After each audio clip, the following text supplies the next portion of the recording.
Enable notifications by ringing the bell. Spoilers! Hey everyone, how's it going? I'm Matthew Robinson, and this is it. This is the final video where I talk about Digimon Adventure Try. Yes, I have finally watched, as you can see, all 6 Try films. And I know I said in the previous video I was gonna binge watch all of them again in a row. But I just decided not to do that and just get this out of the way now. So once again, I'll be giving my thoughts on Digimon Adventure Try. And I'm pretty sure I'm going to repeat a bunch of stuff in the I said in the previous video. So let's just go over the positives first. First off, the animation. Like I said, I wasn't too keen on the animation at first when I first saw it. But you know, it's grown on me, and I think it might be a little more fitting than the actual show.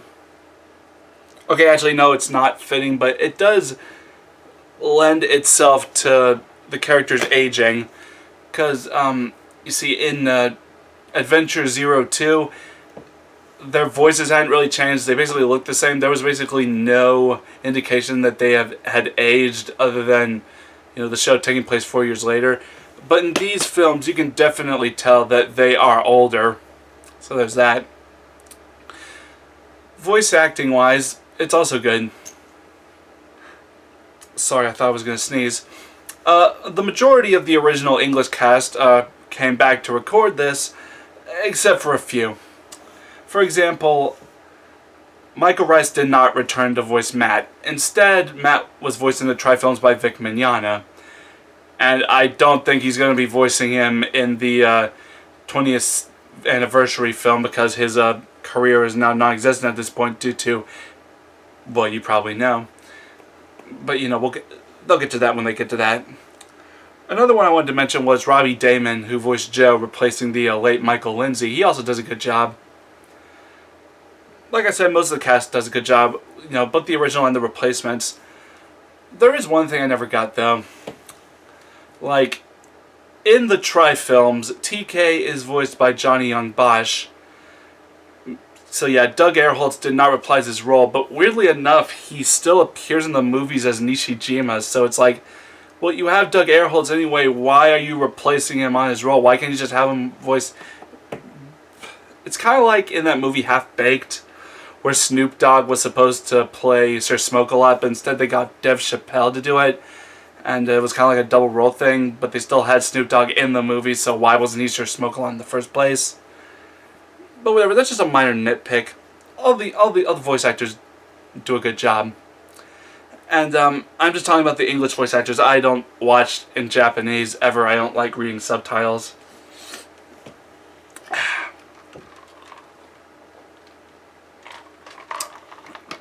The music. Most of the music is great, either the musical score or the ballad music. They included Braveheart in the English versions, which is a great song, and I wish that Saban included Braveheart, or at least an English version of Braveheart in the original show. Also, I like the opening theme a lot better. It's called Digimon Are Back Again, and it's kind of like a techno Gorillaz song. And I actually like it, obviously I like it better than the original Digimon theme. I don't like the Digimon theme. It gets really, really obnoxious. But the Try films I can kind of give a pass for because at least it doesn't repeat the same phrase over and over again. It doesn't do that. All in all, the music is great. Now let's talk about the negatives. Specifically, my feelings after I finally finished watching all 6 films. How do I describe this, actually? I mean, there's nothing technically wrong with these movies. It's very what's the word? It's very, you know, the plot, there's nothing wrong with the plot or any of the plot elements. All the pieces are there. It should work perfectly, but after I finished watching these movies, I don't know. I just felt a sense of emptiness. Like, I didn't really gain anything. Like, there was... The ending just kind of... I felt cheated. I felt cheated watching these movies. And the main reason, I think, is because... well, I think... Let's say this. The first... These first 3 films are the best of the 6. These movies... This is where Try becomes a giant downer. I mean, the first 3 films, they had the perfect plot, you know, or not perfect plot, but perfect tone. Yeah, tone. You know, it's lighthearted, but it also has its moments of drama, and I think that's the tone it should have gone with for like the whole series. Also, I feel like some parts of the Try films were kind of padded. Like, maybe it could have worked if they, like, I don't know, trimmed it down, made it, like, 4 movies instead of 6. You could have trimmed some stuff down, stuff you didn't needed, stuff they didn't need. Or maybe just release it as a show instead of having a movie series. I mean, the original show ending of Digimon Adventure 01, that was, like, a perfect ending, you know? This, though, I don't know. I feel like another problem is that Try tells rather than shows, you know? Like, through most of the series, you know, Davis, Yoli, Cody, and Ken are missing, and then Ty sends them back to the real world, and over the phone Izzy mentions, oh yeah, they're fine, they're in the hospital. Okay, we're told they're in the hospital, but we never see them. I think that's like a missed opportunity there.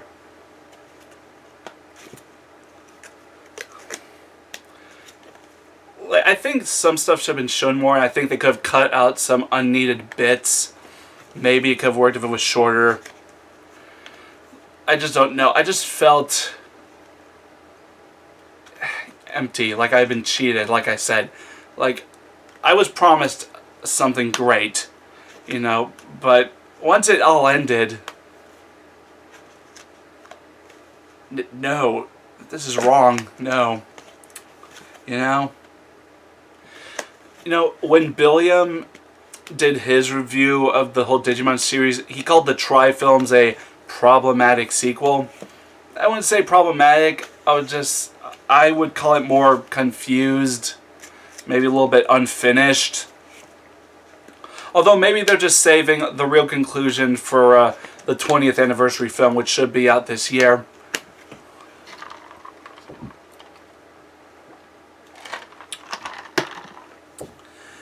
All in all, Digimon Adventure Try, it has good execution, great animation, great voice acting, great music, all of that. The story, though, kind of gets lost halfway through the series. You know, like, it didn't really know what it was going for, so it just kind of, 'cause I felt nothing. I felt no joy watching the last film at all, you know. And, yeah,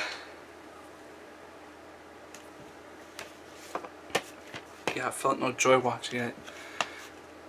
I have no plans. I'm sorry, I spaced out a little bit. I have no plans to rewatch it.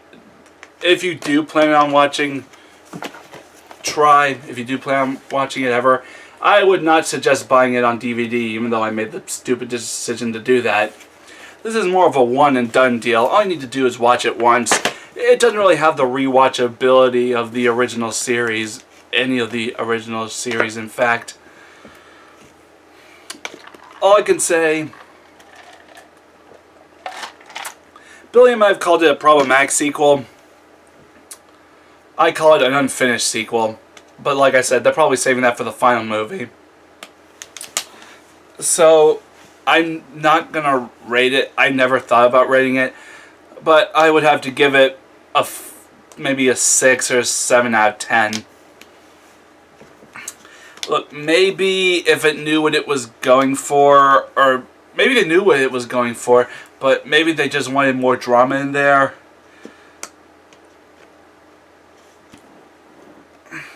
Maybe it could have worked, But for me, it just didn't work, you know? And that's pretty much all I have for the video. Sorry if I was rambling, but like this is all unscripted, so... yeah, be sure to check out my next video, and be sure to subscribe down here, and also make sure to ring the bell to stay notified, and make sure to follow me on Facebook and Twitter, and not Tumblr, because I deleted that. And I'll just see all you around, and you all just stay cool. Later.